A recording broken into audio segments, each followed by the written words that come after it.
Yo, what's going on, guys? Your shredded brother from another mother, and we're gonna get right into why men's gymnasts have such large, disproportionate biceps. Now, what's crazy about this is you go in the gym, and what do most guys do trying to get big arms? They're gonna grab some dumbbells, they're gonna do some underhand grip curls, maybe some hammer curls, probably grab the straight bar, do some barbell curls. Men's gymnasts have these large, disproportionate biceps. They don't do any direct bicep work at all. So how is this humanly possible? Well, I did a ton of research on this topic, and I'm gonna break into 5 reasons why men's gymnasts have such large biceps and give you actionable tips on how you can implement it into your routine right away. So looking at the physique of 3 of the top US men's gymnasts, we have Jonathan Horton, we have Jake Dalton, and we have Brandon Wynn. So just looking at their physique, their biceps really stand out, and they don't do any direct bicep work. So what do? Let's get right into it. So one of the events that these guys all excelled at is something called the still rings event. So it's basically these two rings suspended from a ceiling, and it looks similar to like a pull-up position, but you have a little bit more range of motion and a little bit more flexibility with what you can do with it. So these guys are actually statically holding themselves in these really challenging positions, almost like these unique, bizarre positions. And what's very fascinating about this is their biceps are actually one of the main muscle groups that are emphasized throughout these movements. So these movements take a ton of just raw upper body strength, especially directly on the biceps. So how we can apply this into our own training be something as simple as this. And this is a really good exercise that I like to do towards the end of like my arm workout or my pull day. So, do a couple pull-ups or do a set of like pull-ups until failure. And then on the very last rep, what you're gonna do is you're just gonna hold a static position and you're gonna try to go for 30 or 45 seconds. So you're just gonna hold the static position right here and you're gonna go for 30 to 45 seconds and you will get an incredible bicep pump just from a movement like this. So the second benefit they're getting from the still rings is fully stretched biceps throughout different points of being fatigued. Now, what I mean by that is, I actually got this tip a couple weeks ago. I was gonna make an entire video on it. I was watching this former pro bodybuilder talk about training his biceps, and he was talking about how incredible for the bicep development it is, where at the bottom of each rep, you're actually tensing your triceps. So as your bicep is getting fatigued, you're pumping it, you're going till failure, you're actually fully stretching the bicep throughout the different points of it being fatigued. It's supposed to help stretch the fascial tissue and expand the growth in the bicep. So when you look at the still ring event, the crucifix pose, their biceps are like fully being tense and activated before they get to this point, and then they're literally static holding.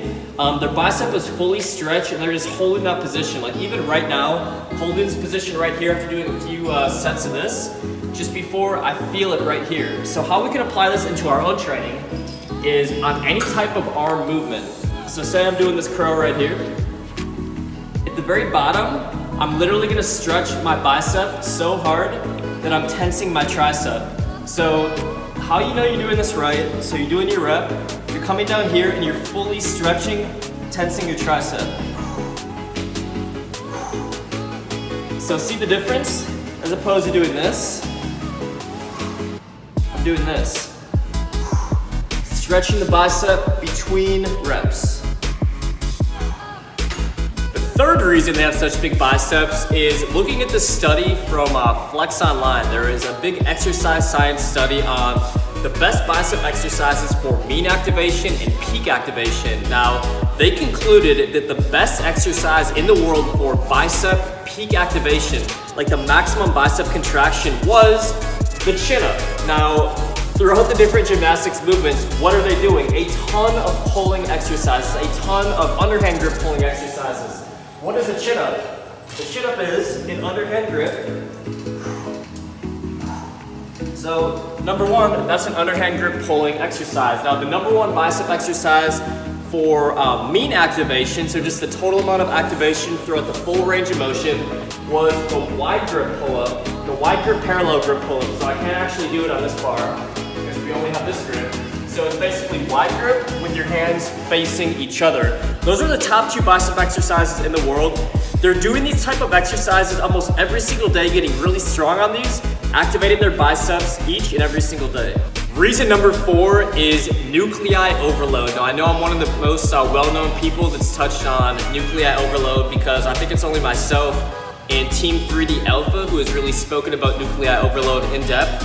But leading up to the Olympics, these men's gymnasts are training their biceps literally every single day for very long stretches of time. They literally hardly are taking any days off. They're engaging their biceps almost every single day. Now, if you see my video, the results of training arms every day, results of 100 push-ups every single day for a year, what do you do when you overtrain a muscle? You increase the nuclei in that muscle cell, expanding its potential for growth. So as far as I can see, men's gymnasts are training their biceps almost every single day. It is a classic case of nuclei overload training. And number 5 is, look at how challenging these different men's gymnastics events are, like the still rings, other events. What do we have going on? We have body control with intense bicep activation, and we have a lot of different components of muscle growth being incorporated into these events all in one. Now think about, let me show you an example here on the bar. So there are three major components of muscle growth. We have isometrics, we have eccentric overload, and we have time under tension. All 3 of those are being covered in basically the same transition of still ring movement. So say for instance, I'm on here and I'm going into an L sit right here. And then I'm moving my body over here. I'm moving my body over here. It's different angles, it's different types of bicep activation. All of a sudden I'm lowering myself slowly. I'm doing eccentric overload by lowering myself slowly directly on the biceps. Then I'm going over here, I'm twisting my body, I'm rotating. And as you can see, that was just a very poor example of like a still ring event, but I'm doing isometrics, there's time under tension, there's eccentric overload. I'm forcing to control my body while my biceps are being activated the entire time. So make sure you give this video a big like, subscribe, hit that notification bell, and I got so much more on the way. I have another video coming Sunday, I got a video next week Monday, I have a ton of content. I'm gonna get back to 4 to 5 videos a week, so make sure you guys hit that notification bell. Check out the other videos I link in the description below, and I will see you guys on the next video.